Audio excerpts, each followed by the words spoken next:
उड़ीसा, इन क्षेत्रों को वह अपना अभियान बनाता है।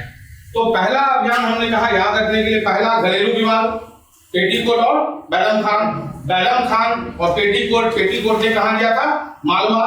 तो दूसरा चैप्टर शुरू हो गया मालवा के बगल में आपको क्या मिलेगा, राजस्थान। तो राजस्थान में कहा जयपुर के बाद कहा मेवाड़ के बाद कहा रणथंभौर के बाद कहा जैसलमेर के बाद कहा बीकानेर। और फिर जब उन क्षेत्रों में घूम रहा था तो अपने पिता की याद आ गई कि यही वो कलिंजर का किला है जहां पर मेरे पिता की मृत्यु हुई थी। तोप खाने से, बारूद फटने से उसको भी आज नष्ट कर ही लेते हैं, उसको जीत लेता है। जब जीत लेता है तो उसकी नजर अचानक पड़ती है गुजरात, और गुजरात से फिर वो सफर करेगा अपने साम्राज्य को पूरी तरह से सुरक्षित करने के लिए। गुजरात जीतने के बाद वो गोंडवाना करते हुए ओडिशा वाला क्षेत्र की ओर आएगा। जब ये वाला ओडिशा वाला जो क्षेत्र आएगा अचानक उसको लगेगा अच्छा बेटा ये जो बिहार और बंगाल वाला क्षेत्र है ये तो बाकी है अभी, तो उल्टा चलेंगे तो गुजरात, गोंडवाना, ओडिशा, फिर बंगाल, फिर बिहार। बंगाल में उसकी दो लड़ाई होगी, बंगाल लड़ लेंगे फिर बिहार। तो अंत में पहला हो गया घरेलू, दूसरा हो गया मालवा और राजस्थान, तीसरा हो जाएगा गुजरात, गोंडवाना, ओडिशा, चौथा हो जाएगा बंगाल और बिहार। जब ये पूरी तरह से ये सुरक्षित हो जाएगा तब उसको आएगा कि भैया हमारा जो उत्तर पश्चिम और उत्तर में बोले तो कश्मीर और उत्तर पश्चिम में बोले तो अफगानिस्तान तक जो हमारी चुनौती है उन चुनौतियों को भी तो निपटना है। तो अंतिम चरण जाएगा अफगानिस्तान और कश्मीर। अकबर ने सिर्फ इतना ही नहीं, जब ये खत्म होगा तो लाजमी सी बात है एक लंबे समय तक अकबर ने शासन किया। और कहते हैं कि जब आपके पास सत्ता और पावर एब्सोल्यूट हो जाता है, आपको चुनौती देने वाला कोई नहीं बचता, तो एक जीवन में वो हर एक आदमी जो सफल होता है वह अपना इंट्रोस्पेक्शन करता है। जैसे आप आगे चलेंगे तो प्राचीन इतिहास आप देखेंगे अशोक जब उड़ीसा जीता और उसको लगा कि पूरा भारत हमारा क्षेत्र है और हम सम्राट चक्रवर्ती बन चुके हैं, तो एक विजयी इंसान, एक पावरफुल इंसान अपने दिल में झांकता है कि अब हमारी जिंदगी में क्या कम बच गया। तो अचानक उसको ख्याल आता है कि हम इतने बड़े साम्राज्य के सम्राट तो बन ही गए, पर हासिल क्या होगा। हमने सिर्फ खून के अलावा हमने अपनी पूरी जवानी में कुछ भी नहीं देखा। तो क्या ऐसा भी हो सकता है कि एक जीवन जो बिना खून का हो? अगर एक जीवन बिना खून का होगा, बिना रक्त का होगा, बिना युद्ध के होगा, बिना तोप का होगा, बिना रोमी पद्धति का होगा, बिना तलवार का होगा, तो वह युद्ध कैसा होगा, वह दुनिया कैसी होगी। और जब ये ख्याल आता है तो कोशिश करता है कि खून खराबा, युद्ध, तोप, बंदूक इत्यादि की दुनिया से निकलकर थोड़ा सा शांति की दुनिया में चले, ताकि हम एक इंसान के रूप में इस पृथ्वी में आने के कारण हमारा मकसद क्या है। और वह जब खोजता है तो एक आदर्शवाद जहां शांति की झलक दिखाई पड़ती है, एक उदारवाद चेहरा नजर आता है, एक जियो और जीने दो धार्मिक सहिष्णुता का सिद्धांत आता है। और जब ये चीजें होती है तो एक नई फिलॉसफी, राज दरबार में एक नया फिलॉसफी, एक नया दर्शन, एक उदारवाद का जन्म होता है। वो भी अकबर ने किया, तो हम उसको भी देखेंगे। उम्मीद है कल की क्लास में हम इतना खत्म कर पाएंगे। आपका बहुत बहुत थैंक यू वेरी मच। मिलते हैं एक अच्छी क्लास के बाद कल, तब तक के लिए गुड नाइट। और सत्ता के साथ आप मिल जाइए, आप और आपके आने वाली पीढ़ियों को सत्ता का शुभ लाभ आपको मिलता रहेगा। ये मनसदारी से हमने सीखा। इसके बाद हमने कहा कि भाई जयपुर में हमला किया था, ठीक है। अब हमला होता है 1570। जयपुर से हम आगे निकलते हैं मित्रों। हमने पहले कहा कि भाई राजस्थान में हमला होता है, मेवाड़ के अलावा कहीं कोई विद्रोह नहीं होता, सभी ने अधीनता स्वीकार कर लिया। आप देखिए जयपुर ने स्वीकार कर लिया, आप आगे चलेगा देखिएगा रणथंभौर वहां भी स्वीकार कर लेगा, आप देखिएगा जैसलमेर, आप देखिएगा बीकानेर, ये सारे क्षेत्रों में कहीं कोई लड़ाई नहीं होती है, स्वीकार कर लेता है अधीनता। आगे चलकर कलिंजर आएगा, बुंदेलखंड वाला क्षेत्र। जब राजस्थान जीत लेंगे तब कहां आएंगे? कलिंजर भी जीत लेगा। कलिंजर याद तो होगा, कौन मारा गया था? हुमायूं कलिंजर में ही मारा गया था। तो खैर अब ये हो गया कि सब जयपुर हो गया। अब होता है कि जयपुर के बाद 1567 खेल शुरू होता है मेवाड़। मेवाड़ का खेल शुरू हो रहा है कब? 1567। यहां पर आपको किला है चित्तौड़गढ़। अकबर ने हमला किया चित्तौड़गढ़। अब सवाल यह है कि क्यों हमला किया था? हमने पहले बोला था कि बाज बहादुर जाके छिपा था कहां पर? मेवाड़ के शरण में आया था। तो इससे इस बात का अंदाज हो गया था कि भाई मेवाड़ वाला जो है वो क्या करेगा, हमारा आने वाले दिनों में विरोधी बनेगा। तो चलिए आइए मेवाड़, अब मेवाड़ पे आते हैं। तो यहाँ पर हमला होता है, चित्तौड़गढ़ पर हमला। चित्तौड़गढ़ पर जो हमला होता है तो इसमें 3 नाम, एक उदय सिंह राजा, उदय सिंह शासक है, साथ में 2 नाम जो आपको महत्वपूर्ण है, क्योंकि राजा उदय सिंह भाग जाएगा, लेकिन उसके भागने के बाद जयमल और पत्ता, जयमल प्लस पत्ता, ये 2 सैनिक हैं। तो उदय सिंह भाग जाता है, ये क्या हुआ, भागा। और 4 महीनों तक जयमल और पत्ता ने चित्तौड़गढ़ की रक्षा की। 4 महीने के बाद उदय सिंह भाग चुका है, लेकिन जयमल और पत्ता ने रक्षा की, लेकिन ज्यादा दिन चल नहीं पाया। 4 महीने के बाद आखिर उसका भी पतन हो गया। लेकिन फिल्म अभी बाकी है। फिल्म अभी बाकी ये है कि सर उदय सिंह जो भागा, तो क्वेश्चन आना चाहिए आपके दिमाग में, कहां भागा? भाग के गया तो कहां गया? जहां भाग के गया था उस जगह का नाम था गेगुंडा।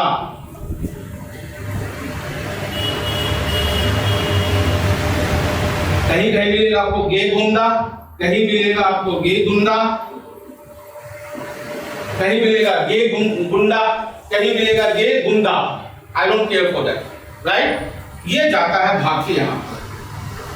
अब अकबर जो है सुधिया बाल के खोज रहा है, कहां भागा है, कहां छुपा है, कहां भागा, कहां छुपा, ये खोज रहा है।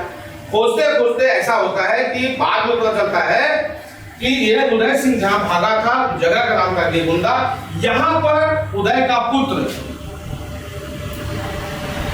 वो अचानक सा प्रकट होता है।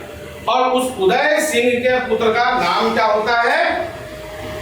राणा प्रताप।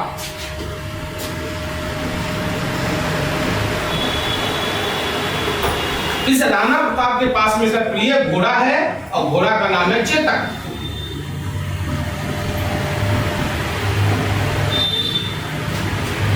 जब यह भेद खुलता है कि भाई उदय सिंह जो भागकर कहां छुपा है, गेगुंडा में छुपा है, गोगुंडा में छुपा है, या गेगुंडा में छुपा है, उसका जब भेद खुलता है तो वो भेद खुलता है, पता चला तब तक इसका बेटा बड़ा हो चुका है। लगभग 10 साल से ज्यादा का समय गुजर चुका है। भागा कब था, गौर फरमाइए। हमने क्या बोला, 1567 में, ठीक है। 10 साल का पीरियड होता है। 10 साल के बाद आइए तो 1575 के आसपास में, 1575 के आसपास में यह पता चल जाता है अकबर को। और राणा प्रताप के विरोध में 1576 अकबर अपनी सेना को भेजता है, बदला तो लेना है। तो अकबर अपनी सेना के तहत में मानसिंह और आसफ खान, गौर फरमाइए, हमने बोला था यही वो मानसिंह है।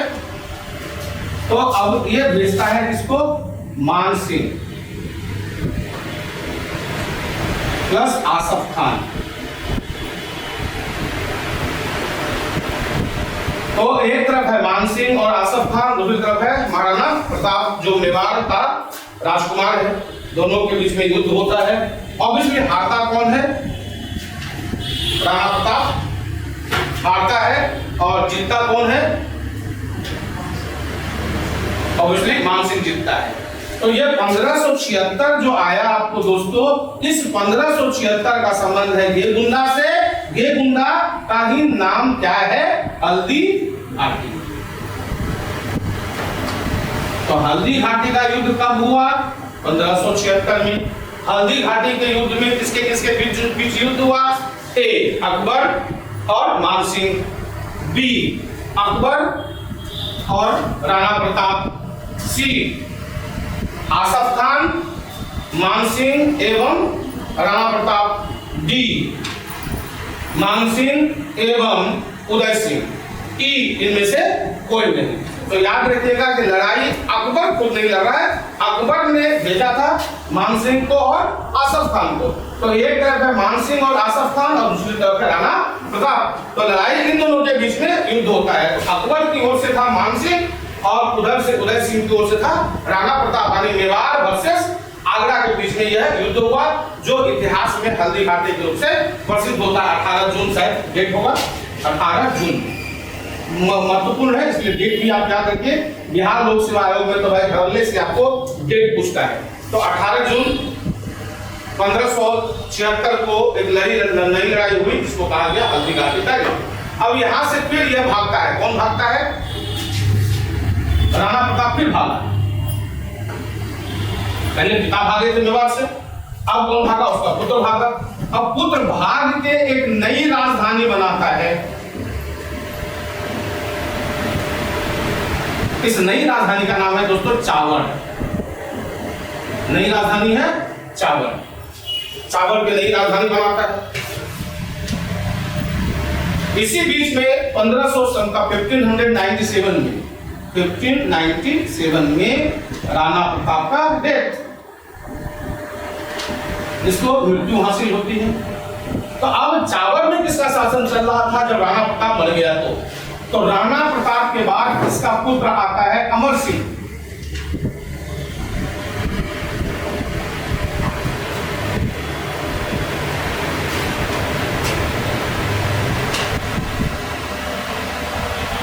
फिर इससे लड़ाई होता है 1557 के आसपास में ही, अमर सिंह वर्सेस मान सिंह।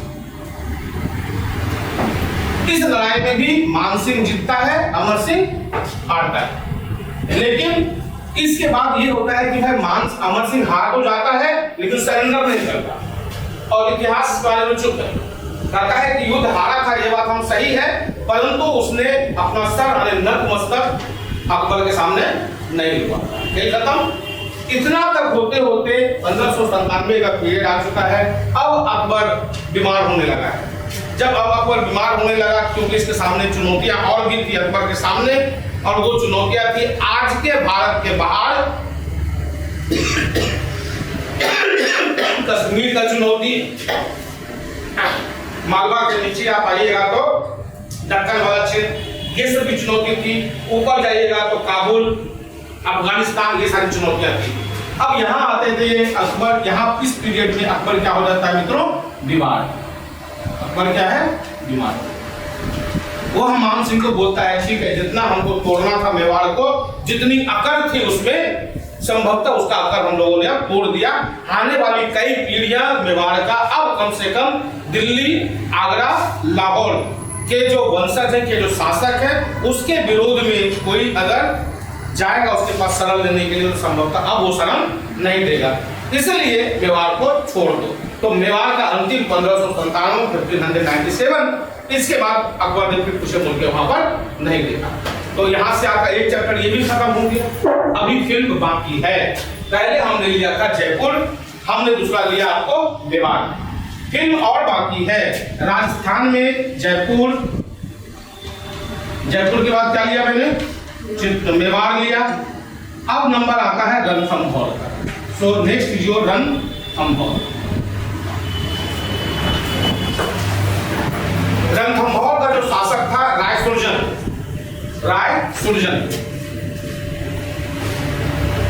शासक का नाम रायसुर्जन। अकबर आता है अपना पूरा दलबल लेकर, और हम पहले ही बोल चुके हैं कि भाई राजस्थान में सिर्फ एक होता है सिसोदिया वंश, जिसने क्या किया था? युद्ध करना पसंद किया था, बनस्पत की अधीनता था। लेकिन रणथंभौर में जब अकबर का हमला होता है 1569 में, तो ये अधीनता स्वीकार कर लेता है। कब होता है ये? 1569 अधीनता स्वीकार कर लिया। जब अधीनता ही स्वीकारी है तो फिर आगे का कुछ कहना नहीं। बाकी जो छोटे मोटे बच गए भैया, जैसे था हमने बोला कि जैसलमेर, बीकानेर, रणथंभौर के बाद जैसलमेर, बीकानेर, यह 1570 में आ जाता है और अधीनता स्वीकार कर लेता है। जहां पर अकबर के पिता की मृत्यु हुई थी कलिंजर, वो 1569 में।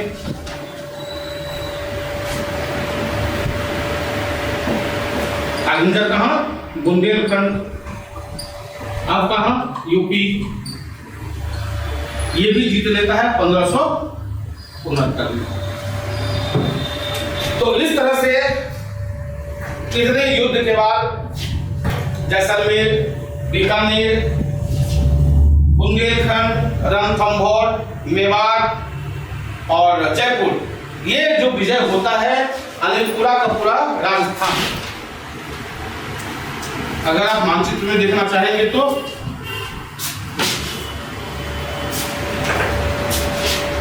एक, दो, तीन, जैसे गया 4 और ये गया 5।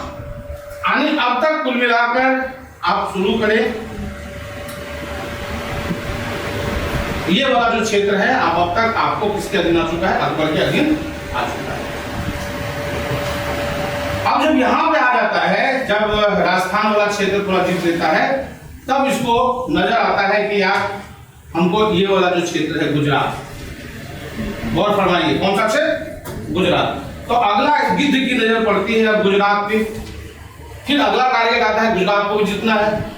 गुजरात को जीतते हैं तो अगला टारगेट आता है ये वाला, जिसको हमने क्या बोला था? गोंडवाना क्षेत्र। गोंडवाना आज का आधुनिक रूप में भोपाल।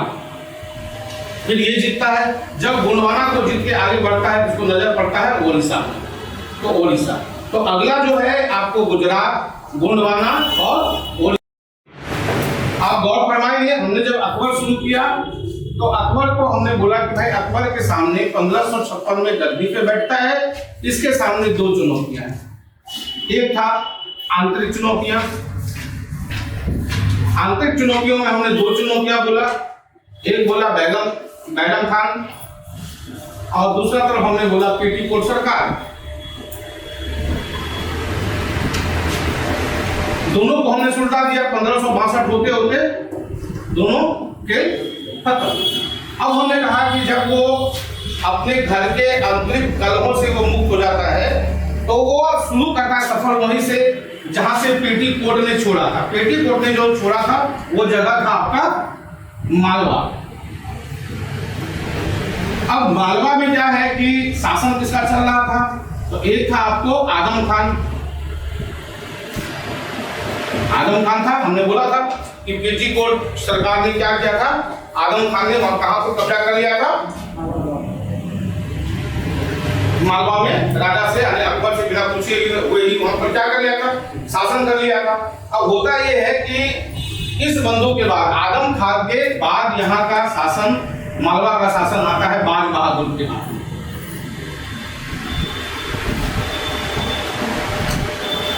और यहाँ पर एक चीज बताना आपको जरूरी है, बाज बहादुर और उसकी पत्नी का नाम रूपमती,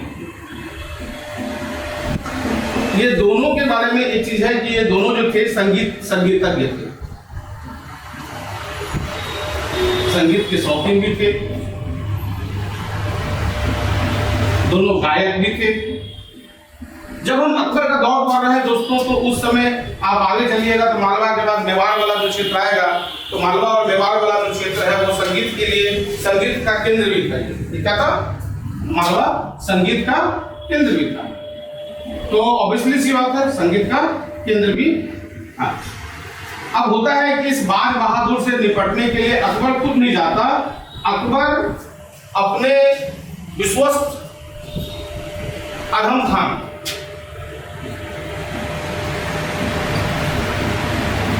इस आदम खान को भेजता है। आदम खान जाता है, इस साल होता है 1561 का ही, यहाँ पर जाता है और आदम खान जो है वो बाज बहादुर पर जीत हासिल करता है। तो बाज बहादुर हारता है, आदम खान जीतता है। आदम खान के जीतने का मतलब है अकबर के साम्राज्य में मालवा का आना, ठीक है। लेकिन इसी बीच होता क्या है कि जब आदम खान का शासन हो जाता है, आदम खान कठोर नियम लागू कर देता है मालवा पर। ऐसे ऐसे नियम लागू करता है जिसके कारण नेपाल वाली स्थिति वहां भी जंग ले लेती है।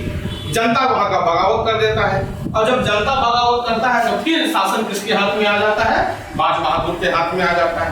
अब बाज बहादुर के हाथ में जब दोबारा शासन आ गया तो अकबर को समझ में आ गया कि आदम खान एक अच्छा सैनिक हो सकता है, एक अच्छा योद्धा हो सकता है, बट वो एक अच्छा शासक नहीं हो सकता। तो एक अच्छे शासक के रूप में 1562 में, तो ध्यान रखिएगा मालवा में 2 बार, 1561 और दूसरा आता है 1562। अकबर आता है खुद से और फिर वो यहाँ पर मालवा पर अपना जीत हासिल करता है। तो इस तरह से जो अधम खान था, जो पहली लड़ाई हुई थी, यहाँ पर एक लड़ाई का भी नाम आता है। अगर किसी को आइडिया है कि अधम खान ने 1561 में मालवा में जो लड़ाई लड़ा था, उस लड़ाई का क्या नाम था? सारंगपुर की लड़ाई। तो इसको याद रखिएगा, ये था सारंगपुर की लड़ाई। इतना डिटेल में तो नहीं मिलेगा आपको, बीपीएससी भी थक जाएगा जहां क्वेश्चन फंस गए हैं। तो सारंगपुर की लड़ाई।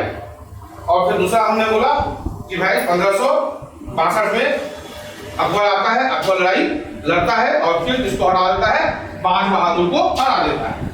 या बाज बहादुर हारता है और बाज बहादुर भागता है। इसका भागना ही जो है अकबर को खराब लगती है। अगर सरेंडर कर देता तो कहानी यहीं पर खत्म हो जाती, लेकिन ये भाग के भागता कहाँ है? ये भाग जाता है मेवाड़ में। और मेवाड़ में आगे आपको आएगा राणा प्रताप, अभी लेंगे। अब जब मेवाड़ में भागता है तो अब अकबर को और गुस्सा आता है। अकबर अब ये समझ जाता है कि मेरा जो प्रतिद्वंदी है वो कहाँ छुपा हुआ है? राजस्थान की पहाड़ियों में, अरावली के इधर उधर कहीं न कहीं जाके छुपता है। अगर वहां जाके शरण लिया है, इसका मतलब ये है कि जब राजस्थान का जो शासक है वो मेरे विरुद्ध।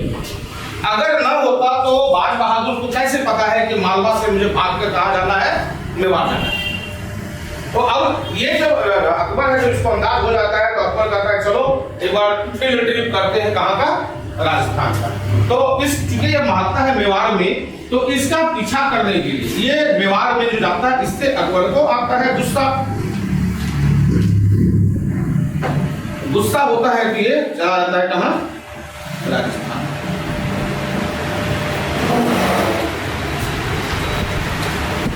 अब ये राजस्थान का भी क्षेत्र जाता है, तो ऐसे कहने को है कि भाई देखो 1561 हुआ था, क्रूशियल पीरियड, 1561 बहुत क्रूशियल पीरियड है। 1561 में जब वो जाता है तो उस समय की हालात ये होती है दोस्तों कि मेवाड़ को छोड़कर, मेवाड़ का जो वंश था वो था सिसोदिया वंश। इस मेवाड़ का सिसोदिया वंश के अलावा, है ना, सिर्फ इसी ने सिसोदिया वंश ने, मेवाड़ का सिसोदिया वंश ने क्या किया? मुकाबला किया दोस्तों। और बाकी जो है सभी ने क्या किया? मुकाबला। बाकी मेवाड़ का सिसोदिया वंश के अलावा जो बाकी था उसने क्या स्वीकार किया? अधीनता। तो ये अपने आप में क्वेश्चन हो गया नहीं कि भाई मेवाड़ वाले क्षेत्र में या राजस्थान वाले क्षेत्र में से निम्नलिखित में से किस क्षेत्र या किस शासक ने, किस वंश ने क्या किया? अकबर से लड़ना उचित समझा या अकबर से युद्ध करना शुरू किया। ये मेवाड़ का जो युद्ध है ये खत्म होगा कहां पर जाके? हल्दी घाटी की युद्ध पर जाकर खत्म होगा। अब होता ऐसा है कि 1561 ये होता है, 1562 हम ले लेते हैं पहले। ये मेवाड़ अभी खत्म नहीं हुआ है, अभी मेवाड़ में मैंने सिर्फ बम है, दीपावली का बम है, अभी हमने पलिता में आग लगाया है, वो फूटेगा बाद में। तब तक आप इधर छोटे मोटे चीजों को निपटा लीजिए। 1562 में होता है जयपुर पे हमला, या इसी को कहता है अंबर। अगर आप जयपुर जाओगे घूमने के लिए तो अंबर का किला बहुत प्रसिद्ध है। अब अंबर में, जयपुर में शासन था किसका? बिहारी मल का। इसने क्या कर दिया? समर्पण। हमने पहले कहा कि बाकी लोगों ने क्या स्वीकार कर लिया था? अधीनता। तो जयपुर ने क्या किया? बिहारी मल के दौरान उसने अपनी अधीनता स्वीकार कर लिया अकबर का कि ठीक है आप शासक हो, हम अधीनता स्वीकार कर लेते हैं। लेकिन बिहारी मल का दो वंशज, एक है पुत्र और एक है पौत्र, यानी पुत्र और पोता। पुत्र था भगवान दास, पोता था मान सिंह। ये नाम आप याद रखिएगा, अपना ही आदमी अपनों से लड़ेगा। मान सिंह ही आगे चलकर देखिएगा, मान सिंह और आसफ खान ये दोनों मिलकर राजस्थान को हराएगा, चित्तौड़गढ़ को हराएगा, हल्दी घाटी की युद्ध यही लड़ेगा। तो बिहारी मल कहता है कि भाई हमारे दो को है खानदान के चिराग, एक है हमारा बेटा जिसका नाम है भगवान दास और दूसरा हमारा पोता जिसका नाम है मान सिंह। तो इसके बारे में थोड़ा सा रहमदिल होइए। तो अकबर बोलता है कि ठीक है इनको भेजना। कहाँ भेजना? मेरे पास कहाँ भेजना? आगरा में। राजधानी कहाँ थी? आगरा। तो आगरा में आता है भगवान दास और और दूसरा मैंने बोला मानसिक। जब दोनों जाता है मित्रों तो इस दोनों को क्या करता है कि ठीक है आपको एक चीज हम देखते हैं सेना में, सैन्य में उच्च पदाधिकारी, उच्च पदाधिकारी, और जो दूसरा चीज देखता है बेटा वो है 5000 की मनसबदारी।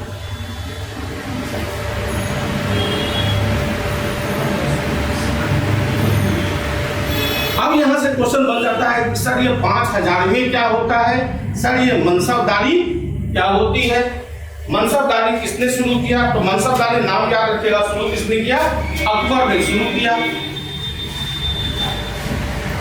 कितने वर्ष में, 1571 में।